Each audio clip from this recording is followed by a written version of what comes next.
Hello friends, so I'm back and this time I will be making videos on each book. ये जितनी books हैं, 3 books हम लोग को मिली हैं, 61, 62 और 63. इसमें जो BES फर्स्ट बुक है अंडरस्टैंडिंग एंड मैनेजिंग एडोलसेंस, इसमें ब्लॉक 1 डेवलपमेंट ड्यूरिंग एडोलसेंस, इसके 3 यूनिट हैं, यूनिट 1, 2, 3. तो ये फर्स्ट यूनिट मैं कवर करूंगी इसमें फर्स्ट वीडियो में, क्योंकि मुझे पता है मेरे बहुत सारे फ्रेंड्स जो हैं वो बहुत बिजी हैं बहुत सारे कामों में, तो मैं उनको हेल्प करने के लिए ये वीडियोस बना रही हूँ और आप इन वीडियोस को देखिए और जो इम्पॉर्टेंट उसमें जो चीज़ें कवर की गई हैं उनको मैंने कवर करने की कोशिश की है. अगर आप इस वीडियो को अच्छे से देख लेंगे, समझ लेंगे, तो आपका एक ब्लॉक का फर्स्ट यूनिट तैयार हो जाएगा. इस तरह से हम फर्स्ट ब्लॉक के 3 वीडियोस में दूंगी, उसके बाद ब्लॉक 2 और ब्लॉक 3, तो हमारा एक बुक कवर हो जाएगी. तो आई होप आप लोग इसको अप्रिशिएट करेंगे and please write your comments whenever you see the video so that I also get motivated. So let's start. तो फर्स्ट जो पार्ट है डेवलपमेंट ड्यूरिंग एडोलसेंस, ये वीडियो मैं केवल इंग्लिश टीचर्स के लिए नहीं, साइंस, मैथ, हिंदी, जितने भी मेरे कोलीग्स हैं उन सब की हेल्प के लिए बना रही हूँ. ये लिटरेचर भले ही इंग्लिश में रहेगा लेकिन आपके पास हिंदी में बुक्स रहेंगी और आपको हिंदी में ये समझ में भी आ जाएगा. तो सबसे पहले हम शुरू करते हैं first unit, facilitating physical and cognitive development, यानी कि कैसे हम बच्चे को फिजिकली और उसके कॉग्निटिव मतलब मेनली आप समझ लीजिए मेंटल से ब्रॉड सेंस में अगर आप देखें तो माइंड के डेवलपमेंट के ऊपर है. तो फिजिकल और कॉग्निटिव डेवलपमेंट जो बच्चे का होता है तो उसमें हम कैसे फैसिलिटेट कर सकते हैं, कैसे उसको हम लोग हेल्प कर सकते हैं. तो इसमें फर्स्ट जो टॉपिक है ग्रोथ स्पर्ट, सबसे पहले नंबर 1 पे है ग्रोथ स्पर्ट. ग्रोथ स्पर्ट को मैं थोड़ा सा शॉर्ट में डिस्कस करूंगी और जिसमें इंपॉर्टेंट पॉइंट्स है सिर्फ उन्हीं को मैं डिस्कस कर रही हूँ, जैसे कि अगर इस पर कोई क्वेश्चंस आते हैं तो हम लोग को लिखने में आसानी हो.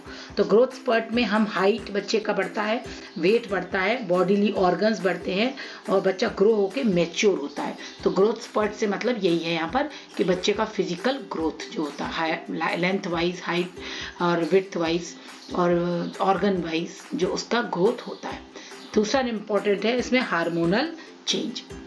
हार्मोनल चेंज में बच्चे में जैसे जैसे हम लोग को मालूम ही है कि हम लोग सभी बड़े हुए हैं कि धीमे धीमे एक हार्मोनल चेंजेस आते हैं. तो हार्मोनल चेंज जो मेन है वो GnRH है, इसको आप याद कर लीजिएगा. अभी किताब में इसका फुल फॉर्म भी दिया हुआ है, गोनाडोट्रोपिन रिलीजिंग हार्मोन, इसका नाम है गोनाड्रो. तो ये गोनाडोट्रोपिन, ठीक है, और रिलीजिंग हार्मोन ये वाला हार्मोन है.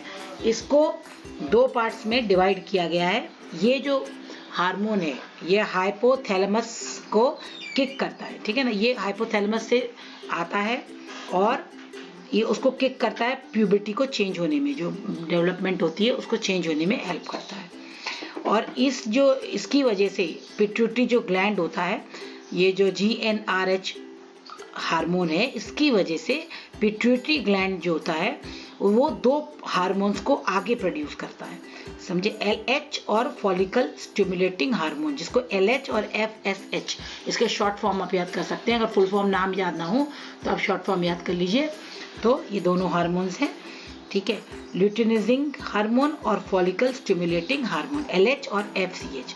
इसको कौन करता है? Pituitary gland. ये भी आगे प्यूबर्टल हार्मोन्स को आगे बढ़ाती है. तो जो GnRH है हाइपोथैलेमस से आता है और इसकी वजह से 2 हार्मोन और डेवलप होते हैं जो बॉडी को ग्रो करने में हेल्प करते हैं. तो जो LH हार्मोन है वो लड़कों में टेस्टी ग्लैंड्स वगैरह बनाता है ना, और LH और FSH दोनों और लड़कियों में ओवरीज वगैरह, एस्ट्रोजन और जो प्रोगेस्टेरोन हार्मोन्स हैं इन सबको डेवलप करता है. तो ये हार्मोनल चेंजेस भी इसी एज में होते हैं. तो ये चीज़ है. फिर नेक्स्ट आता है आपका सेक्सुअल कैरेक्टरिस्टिक्स. सेक्सुअल कैरेक्टरिस्टिक्स में आपने देखा होगा कि बच्चों जेंट्स में जो बॉयज़ होते हैं उनमें पेनिस का और गर्ल्स में ब्रेस्ट का, प्यूबिक हेयर आर्मपिट में और चेस्ट में, ये सब जो होने लगते हैं. और तो ये सेक्सुअल कैरेक्टरिस्टिक्स है. नेक्स्ट जो होता है डेवलपमेंट ऑफ ब्रेन. अब ब्रेन बहुत इंपॉर्टेंट रोल प्ले करता है. ब्रेन जो है क्योंकि सबसे इम्पॉर्टेंट है, तो ये हमको एब्स्ट्रैक्ट थिंकिंग, हमारे अंदर एब्स्ट्रैक्ट थिंकिंग, यानी कि एब्स्ट्रैक्ट थिंकिंग मतलब विचार, रैशनली विचार करना कि क्या सही है क्या गलत है। छोटे में बच्चे केवल ऊपर ऊपर फिजिकल तौर पे समझ पाते हैं, और लेकिन धीमे धीमे बच्चे उसको एब्स्ट्रैक्ट, जैसे पोएम्स में भी आप देखते होंगे कविताएं जो होती है उसका तो लिटरल मीनिंग रहता है, तो वो समझने एब्स्ट्रैक्ट मीनिंग जो होता है, जो हिडन मीनिंग रहता है फिलोसफिकल लेवल पे, वो धीमे धीमे डेवलप होने लगता है। फिर मैनाक इन गेम गर्ल्स, इसमें जो बच्चों के पीरियोडिकल जो सर्कल्स हैं वो शुरू हो जाते हैं, पीरियड्स वगैरह, और स्पर्म आकर इन मेन, इसमें बॉयज़ के भी स्पर्म्स का पैदा होना शुरू हो जाता है। तो ये तो हो गया जो होता है। अब जो ब्रेन को हम और समझेंगे थोड़ा सा, क्योंकि ब्रेन के लिए एक इम्पॉर्टेंट चीज़ बताई गई है। ब्रेन का है जो वो है जो इसमें ब्रेन का आगे का मैं आपको बताना चाहूँगी कि ब्रेन का नेक्स्ट जो होता है ये है एमिग्डाला इसको बोलते हैं, है ना। ये जो एमिग्डाला है ये स्मॉल एक आमंड शेप का रहता है, बादाम की शेप का रहता है, ग्रे मैटर है ना। और ये लिम्बिक सिस्टम ऑफ ब्रेन में होता है। अब आप इसमें फोटो में भी देख सकते हैं, ये बना हुआ है एमिग्डाला, ये देखिए नीचे गोल गोल राउंड रेड सर्कल में है। अब इसका क्या इम्पोर्टेंस है, इसको समझने के लिए हमको पहले तो थोड़े से ये समझना पड़ेगा कि इसका पार्ट जो आप देखिए, इसका जो आगे का हिस्सा है, ये जो मैं बता रही हूँ ये वाला है ना, ये फ्रंटल लोब होता है। ये फ्रंटल लोब है, ये वाला जिसको मैं येलो से कर रही हूँ, ये फ्रंटल लोब है।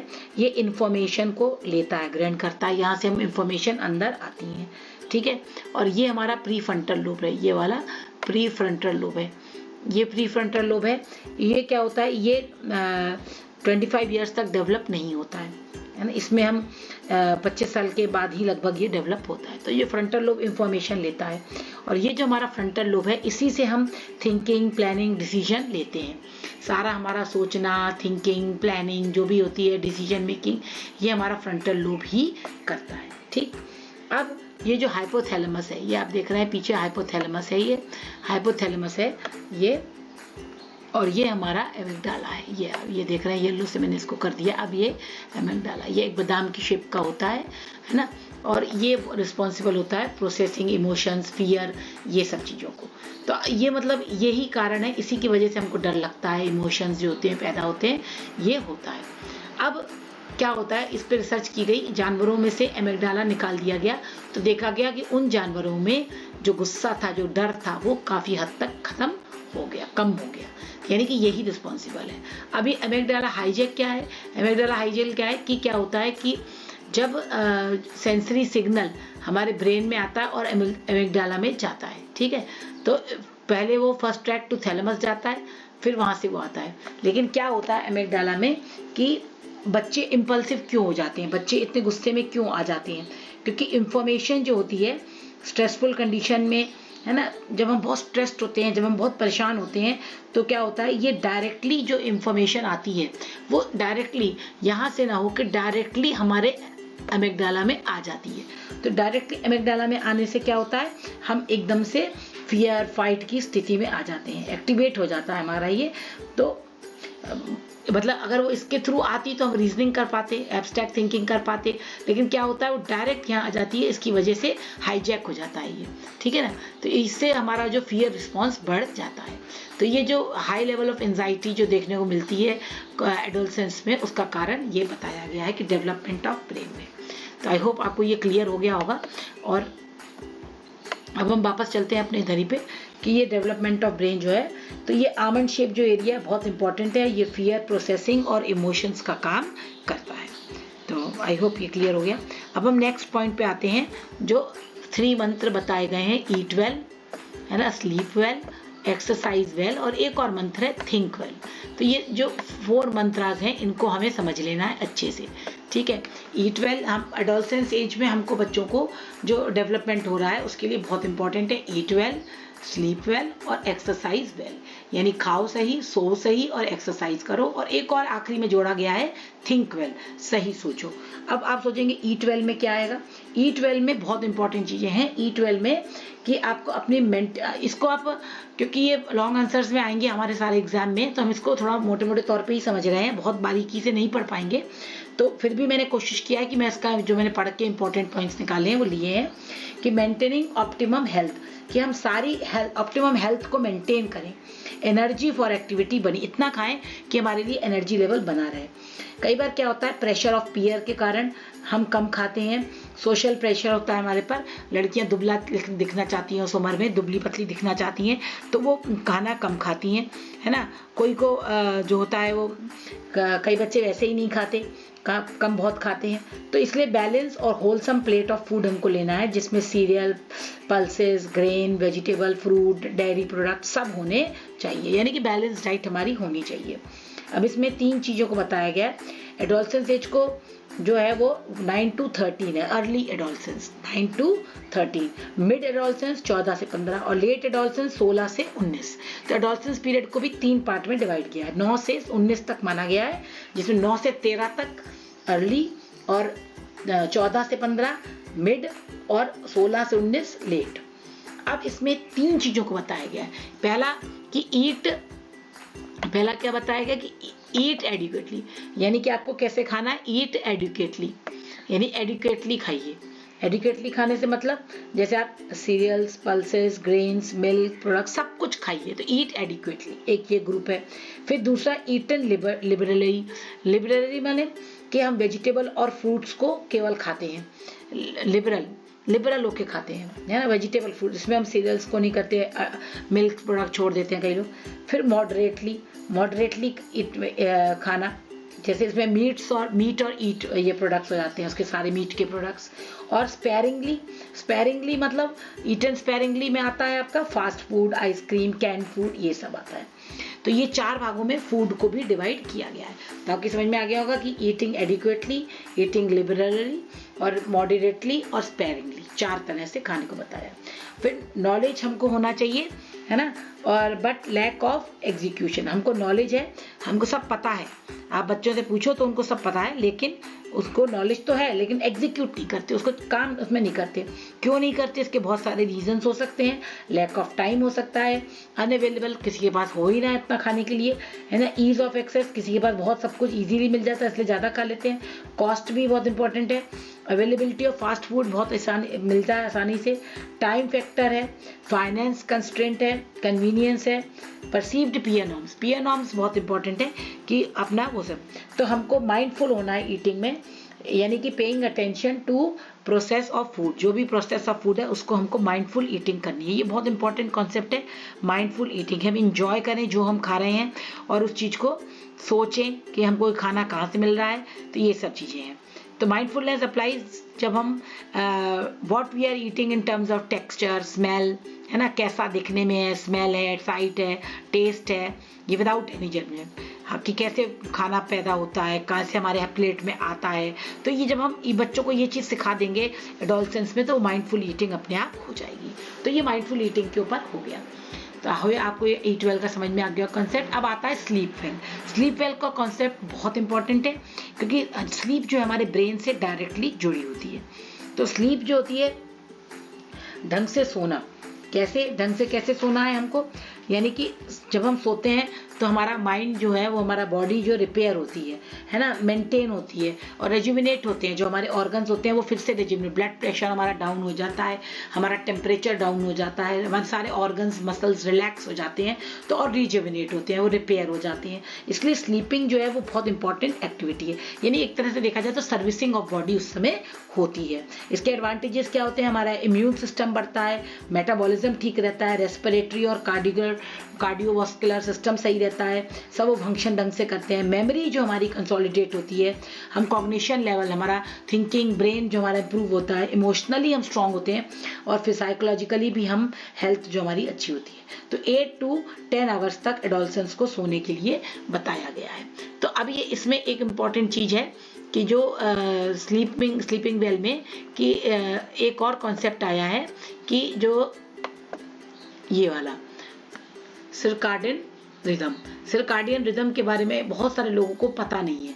ये सर्काडियन रिदम देखिए, एक टाइम टेबल बना हुआ है हमारे पूरे स्लीपिंग का, कि जैसे हम 12 बजे नून है दोपहर में, तो अब आप देखिए बेस्ट कोऑर्डिनेशन 14:30 पे, है ना, fastest reaction time 15:30, greatest cardiovascular 17 बजे, है ना। 18 बजे 18:30 पे हाईएस्ट ब्लड प्रेशर होता है, 19 पे हाईएस्ट बॉडी टेम्परेचर होता है, 21 पे मेलाटोनिन सेक्रीशन स्टार्ट होती है ना। बॉवल मूवमेंट सप्रेस हो जाता है, 12 मिडनाइट हो गई, ठीक। फिर डीपेस्ट स्लीप 2 बजे, फिर लोएस्ट बॉडी टेम्परेचर 4:30 बजे। देखिए ज़्यादातर हार्ट अटैक लोगों को इसी समय आते हैं जब हमारा लोएस्ट बॉडी टेम्परेचर हो जाता है। इसीलिए बोलते हैं जब रात में हम सोते हैं तो एकदम झटके से उठ के हमको नहीं जाना चाहिए, ये सब चीज़ें, क्योंकि ये हमारा सर्काडियन रिदम है ये बॉडी का, और इसको हमें इसके अनुसार ही चलना चाहिए। हम अगर इसको ब्रेक करते हैं तो हमारी बॉडी को प्रॉब्लम होती है। Sharpest rise in blood pressure 6:45, और मेलाटोनिन सेक्रेशन स्टॉप, यहाँ पे स्टॉप, यहाँ पे देखिए 21 बजे स्टार्ट हो रहा है और मेलाटोनिन स्टॉप हो रहा है। बॉवल मूवमेंट देखिए आपको जो है 8:30 तक आपका पेट भी साफ हो जाता है। हाईएस्ट टेस्टोस्टेरोन सेक्रेशन भी इस समय होता है। हाई अलर्ट 10 बजे, इस तरह से ये आपका चल रहा है। तो ये इसलिए बताया है कि स्लीप वेल की जब हम साइकिल को फॉलो करते हैं तो हम इसको रिदम को समझें। तो ये हमारे खाने के लिए भी बहुत अच्छी है, हमारे सोने के लिए भी बहुत अच्छी है, हमारे ग्रो भी हो सकती है। अब इसमें कई बार होते हैं कि कौन सा हार्मोन रिस्पॉन्सिबल है हमें सोलाने के लिए, ये मेलाटोनिन सेक्रेशन। जो मेलाटोनिन सेक्रेशन है ये देखिए आप 21 बजे यानी कि 8 बजे से शुरू होता है और ख़त्म कब हो जाता है 7:30 बजे। यानी कि ये टाइम हमारे सोने के लिए ही बॉडी बनाती है और बॉडी में सेक्रेशन होने लगता है मेलाटोनिन इस हार्मोन का। तो हम जब नींद आती है हमको, इसीलिए हमको उस समय नींद आती है। क्या इसमें वेरिएशन हो सकता है? हाँ बिल्कुल हो सकता है ना। ईट बेटर के लिए भी हम इसको यूज़ कर सकते हैं, यस कर सकते हैं। तो हमें कैसे गुड हैबिट सीख सोने के लिए क्या करना है, एक टाइम रेगुलर टाइम बनाएं, उसी समय सोएं, उसी समय उठें, डेली एक्सरसाइज करें, अपने स्लीप रूटीन को फॉलो करें, ठीक है ना। कहानी, अगर आपको कहानी पढ़ के नींद आती है या गाना सुन के नींद आती है तो जैसे भी अपनी बॉडी को प्रिपेयर करें, ब्रेन को, कि हमें इस समय सिग्नल दें, कि आपका ब्रेन आपको सिग्नलिंग करने लगेगा कि आपका बेड टाइम हो गया है। अपना स्क्रीन टाइम को लिमिटेड करें, अवॉइड रात में देर रात में कॉफ़ी पीना, चाय पीना, ये सब मत करें, या कोई और अन्य सब्सटेंस अब्यूज़ ना करें। स्लीप एनवायरनमेंट बनाएं, अपने रूम को क्वाइट रखें, डिमली रखें, है ना। बेड को सजाएं, अच्छे से तैयार करें, है ना, ये सब चीज़ें। तो अगर आपको स्लीप ब्रेक सकता है तो आप अगर आपकी रात में नींद कई बार खुल जाती है तो क्या करते हैं हम लोग, मोबाइल उठा लेते हैं, फिर घंटों नींद मोबाइल चलाते रहते हैं। ये मत करिए। अगर नींद टूट जा रही है चुपचाप लेटे रहिए आंखें बंद करके, तो आपको नींद आ जाएगी। तो ये चीज़ें हैं, तो स्लीप वेल बहुत इंपॉर्टेंट है। आई होप आपको ये क्लियर हो गई होगी सर्काडियन साइकिल। अब हम चलते हैं वापस अपने स्लाइड पे।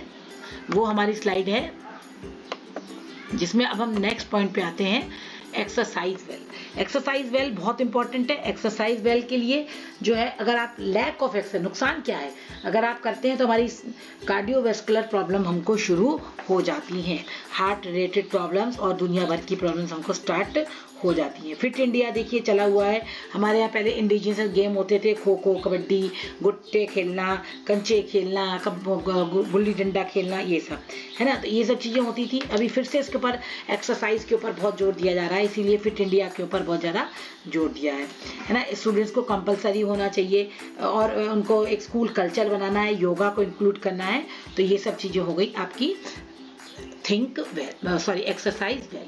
तो आई होप आपको ये क्लियर हो गया होगा। अब हम चलते हैं हमारे नेक्स्ट पॉइंट पे, जो हमारा था थिंक वेल।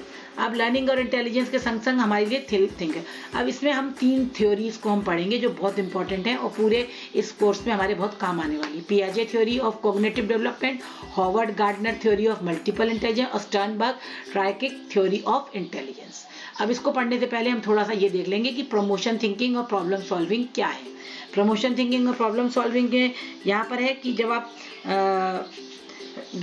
बच्चे को वो कर रहे हैं, है ना, उसकी फैसिलिटेट कर रहे हैं उसको कॉग्निटिव डेवलपमेंट में, उसके ब्रेन को डेवलप होने में कर रहे हैं, तो सबसे पहले पियाजे थ्योरी होती है। पियाजे थ्योरी को क्या है, इसको हम पढ़ लेंगे जरा। ये है, देखिए पियाजे थ्योरी को जितना बेस्ट मैं बना सकती थी मैंने बनाया है इसको। इंपॉर्टेंट आइडिया है जिसमें क्या है, स्कीमा, एसिमिलेशन, अकोमोडेशन और एक्टिव लर्नर। सबसे पहला फर्स्ट स्टेज है 4 थ्योरी में, सबसे फर्स्ट स्टेज है सेंसोरी मोटर। ये बच्चा जब बर्थ से लेकर 2 साल तक, अब आप सोचिए बच्चा 2 साल तक ये चीजें लर्न करता है, रिफ्लेक्स,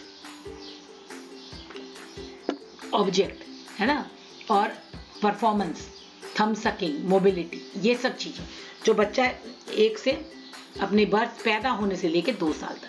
फिर प्री ऑपरेशनल, ये 2 साल से 7 साल तक होता है। प्री ऑपरेशनल में प्रिटेंड करना, है ना, नाटक करना, ये सब देखिए जैसे वो बना हुआ है सुपरमैन।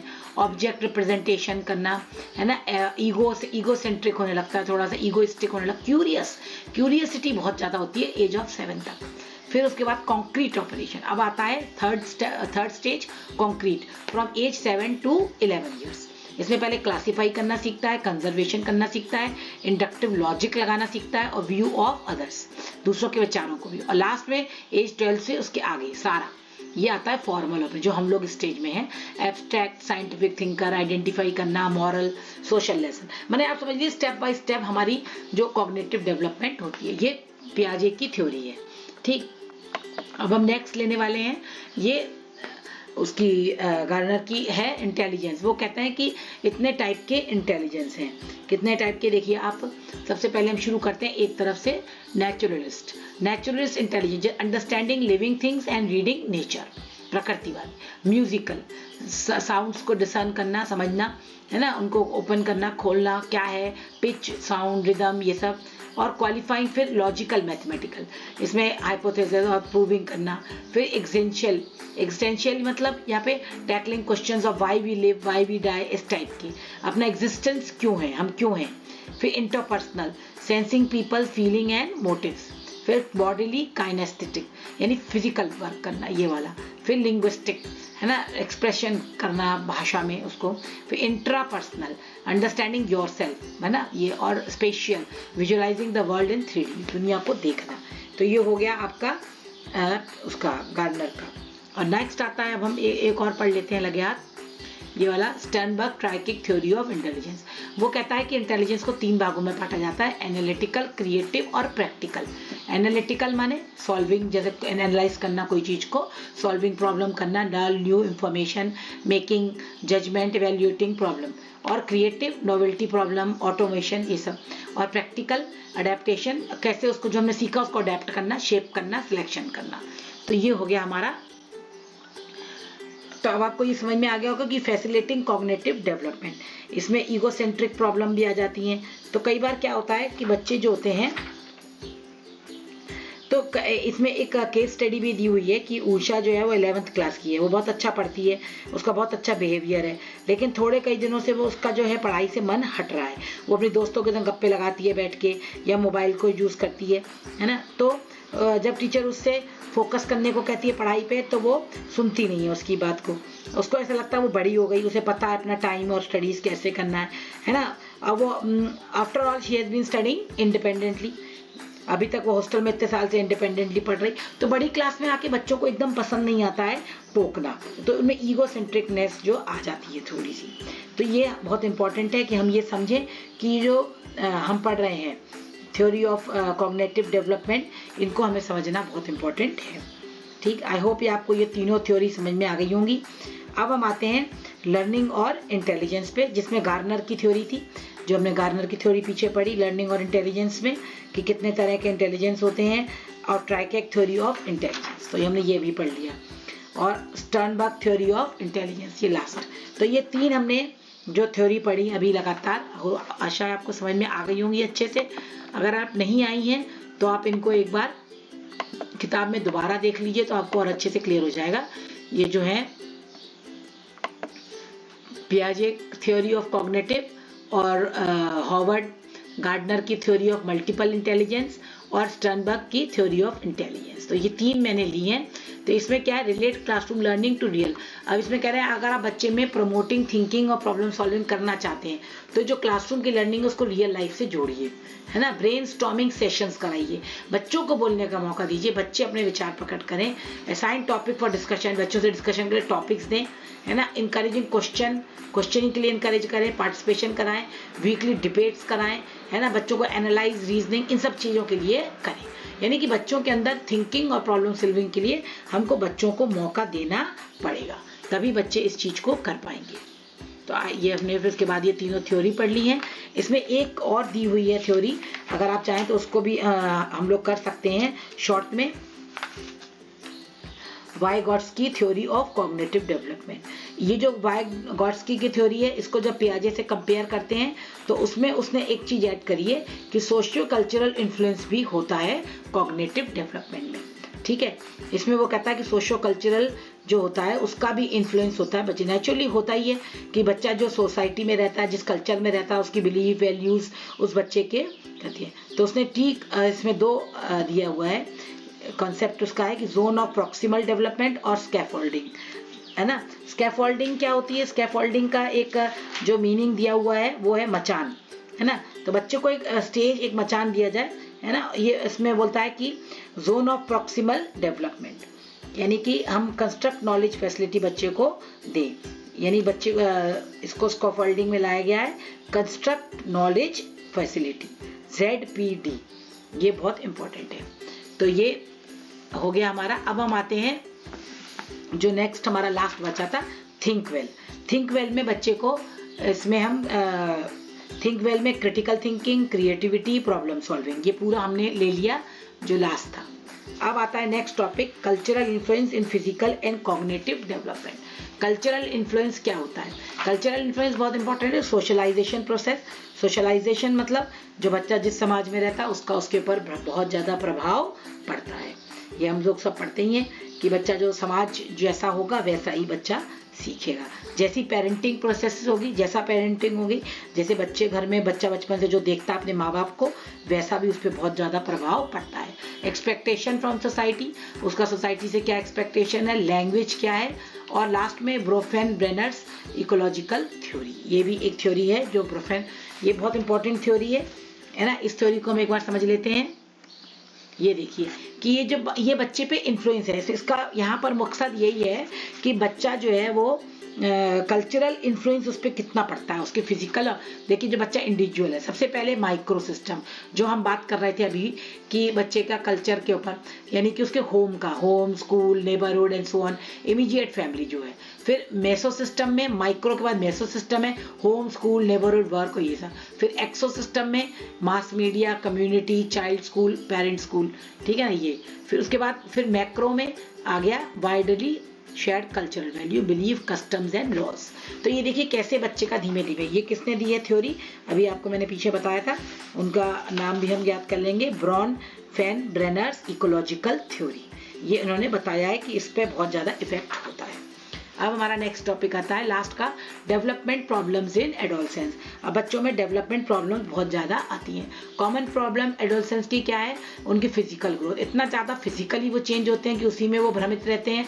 फिर थोड़ा माइंड भी उनका चेंज हो रहा होता है ना, उनका ईटिंग पैटर्न चेंज हो रहा है। फिर वो कभी कभी इसमें बच्चे क्या होता है, ड्रग्स वगैरह और उनमें सब्सटेंसेस की आदत पड़ जाती है, रिस्की बिहेवियर हो जाता है, क्योंकि मैंने बताया एमएलए सीधा कई बार ब्रेन पे इफेक्ट कर देता है, वो सोचने की लेयर से हाईजैक हो जाता है ना, अभी जो हमने शुरू में पढ़ा। और प्रेगनेंसी रिलेटेड इश्यूज भी हो जाते हैं, अगर इसमें जो है सेफ सेक्स नहीं हुआ तो ये प्रॉब्लम्स हो जाती हैं, क्योंकि बच्चों को नॉलेज नहीं होती। सेक्सुअली ट्रांसमिटेड डिजीज भी हो जाएंगी, HIV, एड्स वगैरह। एग्रेशन है, एंटी सोशल एक्टिविटीज़ में भी कई बच्चे, क्योंकि ये age of strife and stress है, तो इसमें बच्चे एंटी सोशल एक्टिविटीज़ में भी चले जाते हैं। कई बार दंगे फसाद करना, मारपीट करना हॉस्टल्स में, ये सब बहुत चीज़ें होती हैं। इसमें बच्चे डिजीज़ में भी हो जाते हैं। ओबेसिटी, क्योंकि अगर ईट वेल नहीं है तो ओबेसिटी हो जाएगा। क्लिनिकल डिसऑर्डर्स है, अगर उसका कॉग्निटिव डेवलपमेंट सही तरीके से नहीं हो रहा है तो भी उसमें ये प्रॉब्लम्स आ सकती हैं।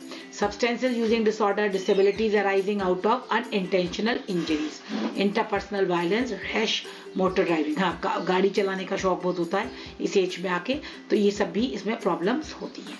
तो ये डेवलपमेंट प्रॉब्लम्स है एडोलसेंस की। और last but not the least, role of residential school in facilitating physical and cognitive development among students, यानी कि हेल्थ एजुकेशन प्रोग्राम्स होने चाहिए जहाँ बच्चों को हेल्थ रिलेटेड बताना चाहिए। बच्चों को हम लोग कई बार ये ग्रोथ स्पर्ट के बारे में छुपाते हैं और हम ये टॉपिक डिस्कस ही नहीं करना चाहते। और अब तो ये बहुत ओपनली आ गया है कि पीरियड्स के बारे में भी बच्चों को खुले में बताया जाए, इसको छुपाने की चीज़ नहीं है। तो ये सब चीज़ें जो हैं अब ये हाईलाइट हो रही हैं। इंटीग्रेटिंग हेल्थ अवेयरनेस को करिकुलर एक्टिविटीज़ में करा सकते हैं। Developing specific time for sport physical exercise, हाँ फिट इंडिया के थ्रू अब ये स्पोर्ट्स और फिजिकल हर बच्चे के लिए सब्जेक्ट के रूप में भी आ गया है। Motivating adolescent to engage in activities and adopt strategies for the physical development, instilling self-confidence, providing ample opportunities, hand and first hand experience कराइए बच्चों को। Adopting active approach by learning in making meaningful ways, यानी कि overall ये है कि बच्चों को ज़्यादा से ज़्यादा एक्टिविटी, बच्चों को ओपनली उन सब चीज़ों को बताया जाए इंस्टेड ऑफ छुपाना। तो अब मैं थोड़ा सा इसको सम अप करूंगी कि आपने जो लास्ट में देखा कि फिजिकल और कॉग्निटिव डेवलपमेंट ऑफ चिल्ड्रन आपने पढ़ा है इसमें कि प्रॉपर डाइट, स्लीप, सोना प्रॉपर, एक्सरसाइज करना, और 3 मंथ ईट वेल, स्लीप वेल और एक्सरसाइज वेल, और लास्ट में थिंक वेल को भी हमने जोड़ा है। ये बहुत इंपॉर्टेंट है। इसमें हमने बहुत इंपॉर्टेंट थ्योरीज भी लर्न करी हैं। एक हमने ग्रोथ स्पॉट याद किया है, एक हमने सोशियो कल्चरल थ्योरी ऑफ वाइगॉट्स्की को पढ़ा, एक हमने जोन ऑफ प्रॉक्सिमल डेवलपमेंट पढ़ा, ZPD, यानी कि जो बच्चे को पोटेंशियल एरिया में डेवलप करना, और एक एमेगडाला के बारे में हमने पढ़ा जो इमोशनल सेंटर ऑफ ब्रेन है, और एनालिटिकल इंटेलिजेंस के बारे में पढ़ा, और इकोलॉजिकल थ्योरीज पढ़ी, और थ्योरी ऑफ हमने गार्डनर और अपने उसकी पढ़ी पियाजे की। तो ये आपको हो सकता है ये चैप्टर समझ में आ जाए यूनिट 1। मैं कोशिश करूंगी कि आपको बहुत जल्द यूनिट 2 भी दूं। प्लीज़ आप अपने वीडियो में अपने कमेंट्स में मुझे शेयर करें आपको वीडियो कैसा लगा, इसमें क्या इम्प्रूवमेंट आप चाहते हैं। Thank you, have a nice day and please subscribe the channel.